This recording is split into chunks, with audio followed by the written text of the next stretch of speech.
jangan masuk. Syedon, ada kisah seru di balik penangkapan seorang koruptor.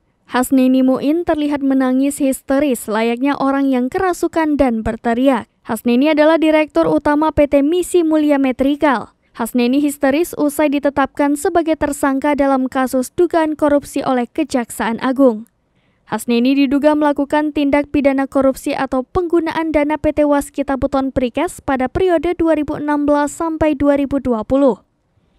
Momen tatkala Hasneni histeris usai digiring keluar gedung Bundar Jampitsu Kejaksaan Agung Jakarta Selatan pun akhirnya viral di media sosial. Sebelum dilakukan penahanan, Hasneni meminta untuk dirawat di Rumah Sakit MMC Jakarta.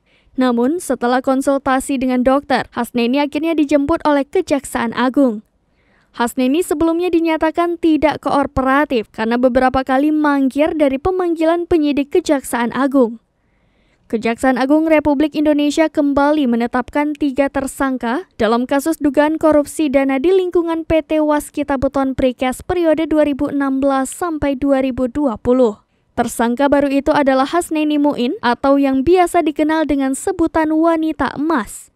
Hasneni Muin dijemput paksa oleh petugas untuk menjalani pemeriksaan terkait dugaan kasus korupsi dana tersebut.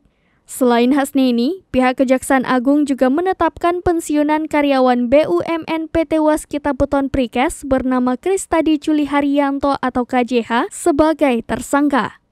Direktur PT Waskita Buton Prikes berinisial JS juga ditetapkan sebagai tersangka dalam kasus tersebut.